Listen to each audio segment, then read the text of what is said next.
of the blood Godfathers. In the annals of Irish crime, there are names that echo with a particular kind of darkness. Names that are not just associated with illegal acts, but with an era of unprecedented violence, audacious corruption, and a brazen challenge to the very authority of the state. This is not the story of one man, but of two, a twisted partnership that would plunge the Irish underworld into a new age of brutality and greed. Their names are John Gilligan and John Cunningham, and together they would become known as the most dangerous gangsters in Irish history. Before we delve into the dark and violent world of Gilligan and Cunningham, make sure you are subscribed to Deduce. We uncover the stories that others can't, pulling back the curtain on the UK and Ireland's most infamous criminals and unsolved cases. Hit that subscribe button and ring the bell so you don't miss a single part of this investigation. To understand the rise of these two men, you must first understand the Ireland of the 1970s and 80s. It was a country where traditional, almost gentlemanly gangland rules were beginning to break down. The conflict in Northern Ireland had flooded the South with weapons and a new tolerance for extreme violence. It was a fertile ground for a new breed of criminal, more ambitious, more ruthless, and utterly without remorse. John Gilligan was born in 1952 and grew up in the tough working-class neighborhood of Ballyfermot in Dublin. From an early age, he was drawn to petty crime. He was small in stature, but what he lacked in size, he made up for in a vicious, explosive temper and a cunning intelligence. He quickly graduated from theft and burglary to more serious offenses. He was a brawler, a bully, and a man who understood that fear was a currency more valuable than cash. His path to infamy, however, would not be a solo journey. John Cunningham, known on the streets as the Coach, was a different kind of criminal. Where Gilligan was volatile and prone to fits of rage, Cunningham was calculated, cold, and strategic. He was the planner, the brains behind the operations. He had a reputation for being meticulous, for understanding logistics, and for having a network of contacts that stretched across Ireland and into the UK. Their partnership was a match made in hell. Gilligan provided the sheer, terrifying force, while Cunningham provided the strategic direction. Together, they were unstoppable. They began with armed robberies, targeting post offices, banks, and security vans. They were brutal and efficient. But they had much bigger ambitions. The real turning point came in the 1980s with the explosion of the drug trade in Ireland. Heroin was devastating working-class communities in Dublin, creating addiction, misery, and a massive, lucrative black market.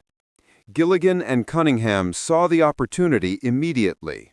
While other banksters were hesitant, they dove in head first. They became major importers, flooding the streets with cheap, high-quality heroin. They understood the economics of addiction better than any economist. They built a distribution network that was both vast and impenetrable. They used intimidation and violence to eliminate competition and to ensure silence. If a rival dealer tried to move in on their territory, they weren't just warned, they were crippled or killed. If someone owed them money, the debt was collected with fists, knives, and eventually guns. The money began to flow in like a tidal wave. But it wasn't just the drug trade that defined their early rise. They were also master smugglers. Using their connections, they orchestrated massive shipments of contraband cigarettes and alcohol into Ireland, evading millions in customs duties. They were building a criminal conglomerate, diversifying their portfolio of illicit activities. Their power was not just financial, it was psychological. They cultivated an aura of invincibility. Stories of their brutality became legend. It was said that Gilligan once beat a man to a pulp for a minor disagreement in the pub. It was said that Cunningham could have someone disappear with a single phone call. They were untouchable, not just by rival gangs, but it seemed by the law. They operated with a brazenness that was new to Ireland. They flaunted their wealth, buying expensive cars and properties. They surrounded themselves with a cadre of loyal, hardened enforcers. They were no longer just gangsters. They were becoming underworld celebrities. But this level of success and notoriety brings with it its own set of problems. The police were watching. The massive profits from their empire needed to be cleaned. And rival factions, both old and new, were growing jealous and resentful of their power. The pressure was building. The empire that Gilligan and Cunningham had built was vast, powerful, and incredibly violent. But it was also a house of cards, vulnerable to a single strong gust of wind. That gust would come from an unexpected direction. It would not be a police raid or a rival gang that first threatened their reign. It would be an internal betrayal, a moment of shocking violence that would catapult them from being notorious gangsters to becoming the most wanted men in Ireland. A single act that would change everything.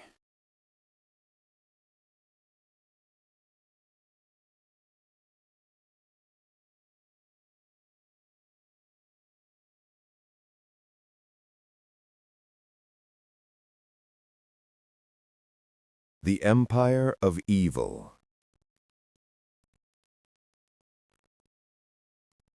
By the late 1980s, the partnership of Gilligan and Cunningham was not just successful, it was dominant. They had forged a criminal empire that was unprecedented in the Republic of Ireland. But an empire built on heroin and violence is a fragile one, constantly under threat from within and without. This chapter is the story of how they consolidated their power and the terrifying lengths they went to in order to protect it. Their base of operations was the Bluebell pub in Dublin. It was more than just a drinking spot. It was the corporate headquarters of their syndicate. From here, they directed their sprawling operations, which were now split into distinct yet interconnected divisions. The first, and most profitable, was the drug trade. They had moved far beyond being mere distributors. They were now master importers, establishing direct supply lines from drug producers in Europe. They used sophisticated methods to bring their product into the country. Shipments were hidden in containers of legitimate goods, from furniture to frozen food. They exploited every weakness in the customs system, using corruption, intimidation, and clever logistics. The scale was staggering. At their peak, they were responsible for a significant percentage of the heroin on Irish streets. They were not just selling drugs, they were fueling a public health crisis, destroying communities, and creating generations of addiction, all while counting their profits. The second pillar of their empire was armed robbery. This was their original trade, and they never abandoned it. But their ambitions grew larger. They began to target high-value cash-in-transit vans and warehouse robberies. One of their most infamous heists was the theft of over £2 million from a Brinks Allied warehouse. The robbery was executed with military precision, a hallmark of Cunningham's planning.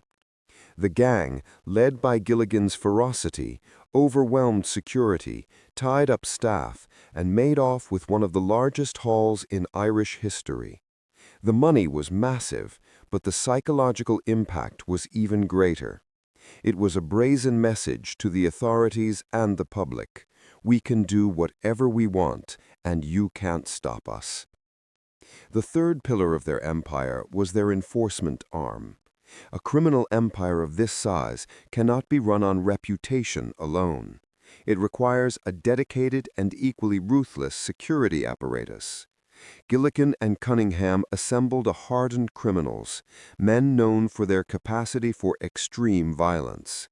These were not just hired thugs, they were loyalists, bound to the two Johns by a shared history of crime and the generous proceeds they were paid.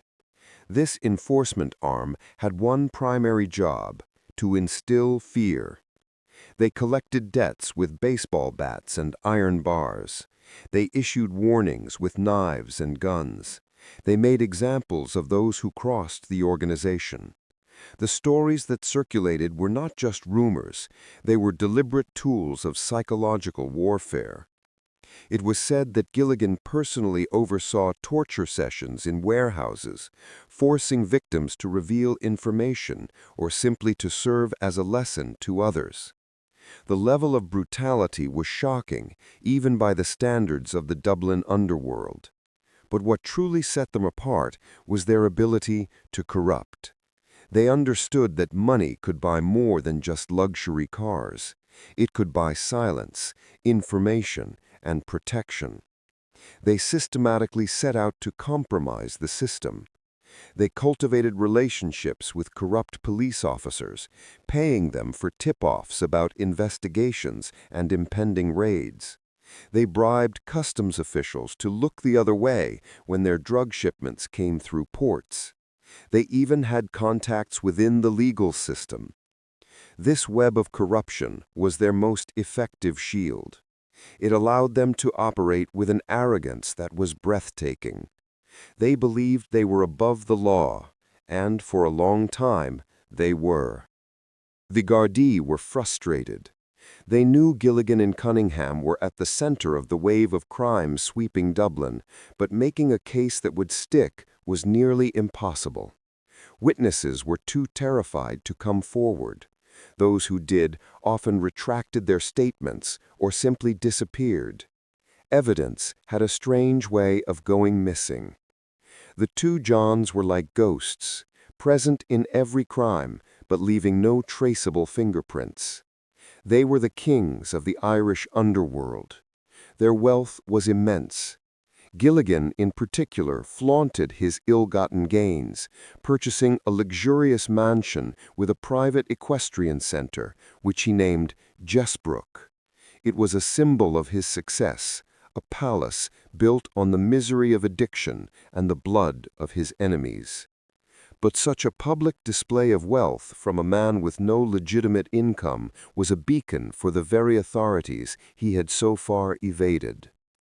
The pressure was mounting. The Gardaí established a special task force dedicated solely to bringing down the Gilligan-Cunningham empire. They knew a direct assault would fail. They needed a new strategy. They needed to find a weak link in the armor. They needed someone on the inside to turn. And as the empire grew larger and more arrogant, the cracks begun to show. The very violence that had built their kingdom would soon be its undoing. A single catastrophic act of murder was on the horizon, an act that would shatter the illusion of their invincibility and ignite a war that would consume the Irish underworld. The murder that changed everything. For years, the empire of Gilligan and Cunningham had seemed unassailable. They were protected by a fortress of fear, corruption, and immense wealth. But every fortress has its weak point. For them, it was their own towering arrogance and the volatile temper of John Gilligan. The event that would shatter their world was the cold-blooded assassination of one woman, Veronica Guerin. A crime that would not just break a case, but break the nation's soul. Before we delve into this pivotal moment, remember to subscribe to Dark Deduce. We bring you the deepest dives into the most consequential crimes in history. Hit subscribe and ring the bell so you never miss a story. Veronica Guerin was not a typical crime reporter. She was fearless, tenacious, and relentless. While other journalists were content with press releases, Guerin went directly to the source. She walked into the lion's den, confronting gangsters in their pubs and on their doorsteps. She believed the public had a right to know the faces behind the drug epidemic destroying their communities, and she made John Gilligan her primary target. Her investigative methods were direct and brazen. She showed up at John Gilligan's fortified estate, Jessbrook. She confronted him about his lavish lifestyle, funded by a man with no visible legal income. This confrontation did not go well. Gilligan, infuriated by her audacity, responded with the only language he truly understood: violence. He assaulted her, punching her repeatedly in the face. It was a brutal warning intended to silence her forever. But it failed. Veronica Guerin was not a woman who was easily intimidated. Instead of retreating, she went public. She showed her bruised face on television and wrote about the assault. She had made it personal. For Gilligan, this was an unforgivable act of defiance. She was not just a reporter anymore. She was a direct threat to his empire, his freedom, and his ego. In his mind, she had crossed a line from which there was no return. According to court testimony and Garda investigations, John Gilligan made the decision. Veronica Guerin had to be killed. It was a decision born of pure, unadulterated hubris. He believed his network was so powerful, his insulation so complete, that he could murder a high-profile journalist in broad daylight and face no consequences. He was about to make the biggest mistake of his criminal life. On the afternoon of June 26, 1996, Veronica Guerin was driving her car back to Dublin from a court hearing in Naas. She was stopped at a red traffic light. Two men on a motorcycle pulled up alongside her. The pillion passenger produced a handgun, aimed it through the driver's side window, and fired 6 shots. 5 of them hit Veronica Guerin. She died instantly. The murder sent a seismic shockwave across Ireland. This was not a gangland killing in a back alley. This was the assassination of a public figure, a mother, a journalist, in cold blood on a public street. The public outrage was immediate and absolute. The government was thrown into a state of crisis. The old rules were gone.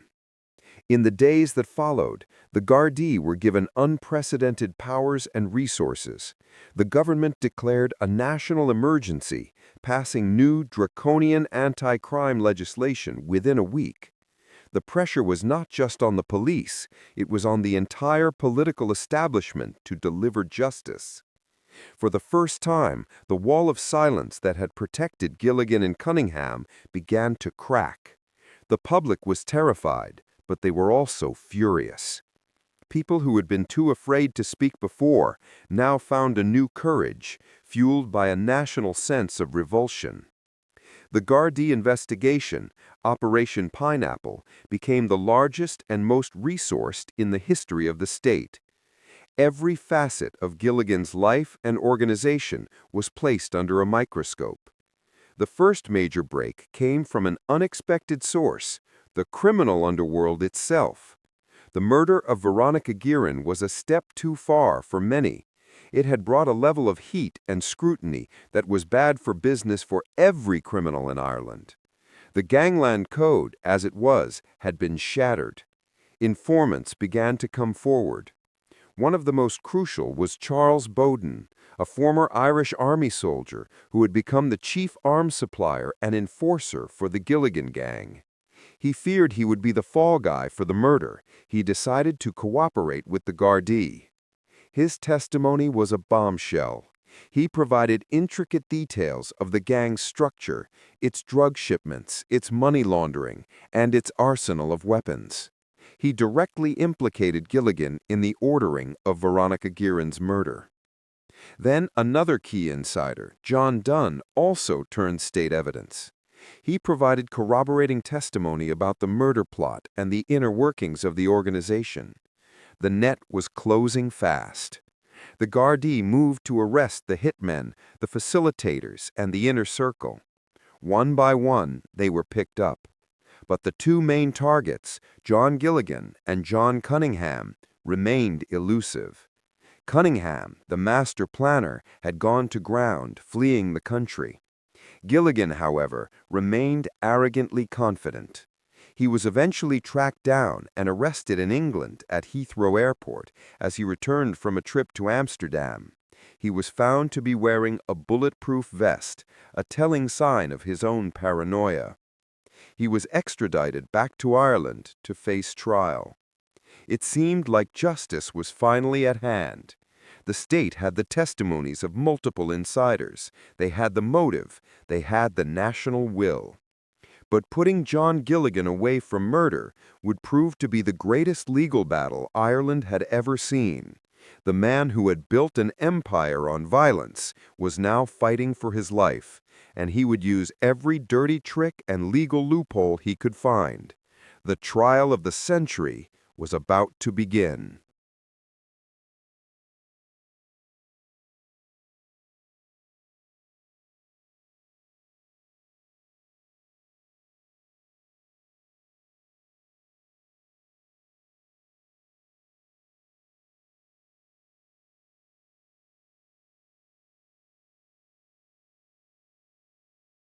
The long arm of the law. The arrest of John Gilligan was a moment of national catharsis. But arrest is not a conviction. The journey from a prison cell to a life sentence would be a brutal legal war, a battle fought in courtrooms with words and evidence rather than on the streets with guns and fists. The state was determined to win. But so was Gilligan.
A legacy of violence and lessons. The conviction of John Gilligan was a symbolic victory, but it was not the end of the story. The legacy of the Gilligan-Cunningham Empire is a complex tapestry of violence, justice, and the enduring scars they left on a nation. This is the story of what happened after the trials and the dark lessons learned from Ireland's most notorious Gangland era. With Gilligan behind bars, the public's attention turned to his partner in crime, John "the Coach" Cunningham. He had become a ghost, vanishing from Ireland after the murder of Veronica Guerin. His ability to disappear was a testament to his meticulous planning and his vast network of international contacts. The hunt for him was global. Rumors placed him everywhere, from Spain to the Netherlands to Northern Africa. He was Ireland's most wanted fugitive. For years, he managed to stay one step ahead of the law, a shadow moving through the European underworld. But even the most careful criminals make mistakes. In 2009, after more than a decade on the run, Cunningham's luck ran out. He was tracked down and arrested by Dutch police in the Netherlands. The extradition process began, and finally, the Coach was brought back to Ireland to face justice. He was charged in connection with the massive drug importation conspiracy that had been run with Gilligan. Unlike Gilligan, who fought the charges with public bravado, Cunningham took a different approach. Facing overwhelming evidence, he pleaded guilty. In a stunning courtroom moment, the man known as the strategic mastermind admitted his role in the criminal empire. He was sentenced to 10 years in prison. It was a quieter, more clinical end for the planner, a stark contrast to the dramatic trial of his volatile partner. Both kings of the underworld were now dethroned and imprisoned. But what was the true cost of their reign? The most profound cost was, of course, the life of Veronica Guerin. Her murder was a national tragedy, but it was also a catalyst for change. In direct response to her assassination, the Irish government established the Criminal Assets Bureau, or the CAB. This was a revolutionary new agency, with the power to investigate and seize assets suspected of being the proceeds of crime, even without a criminal conviction. It was a game changer. The CAB turned the tables on gangsters. No longer could they flaunt their wealth with impunity. The CAB went after their houses, their cars, their businesses. It attacked the very foundation of their power, their money. The Gilligan gang was the CAB's first major target. They systematically dismantled his financial empire, seizing Jessbrook and millions of euros in assets. The CAB became a model for similar agencies around the world. Veronica Guerin's legacy was not just in her journalism, but in this powerful, lasting instrument of justice that her death inspired. As for the two main players, their stories in prison diverged. John Gilligan remained a contentious and violent figure. He was involved in numerous conflicts with other prisoners and authorities. He continued to make headlines, a perpetual reminder of the man he once was. He was eventually released on parole in 2013 after serving 17 years. He returned to a changed Ireland, a country where his name was still synonymous with evil, but his power was utterly broken. He has since been involved in minor legal troubles, a faded king in a world that has moved on. John Cunningham, after serving his sentence, was released and faded back into obscurity. The strategist returned to the shadows, his whereabouts and activities unknown to the public. The partnership that once terrorized a nation was now a relic of a dark chapter in history. So what is the dark truth about these two notorious gangsters? The truth is that they were products of a specific time and place who exploited weaknesses in the system with ruthless efficiency. They showed how violence and corruption could build a terrifying empire. But the other, more important truth is that their empire was built on sand. Their arrogance led to their downfall. The murder of Veronica Guerin was their fatal error, a miscalculation that ignited a national fury they could not withstand. Their story is a brutal lesson in the limits of criminal power. It demonstrates that while violence can create fear, it cannot create loyalty. While money can buy temporary protection, it cannot buy permanent immunity. The legacy of Gilligan and Cunningham is a double-edged sword. They left a trail of death, addiction, and misery.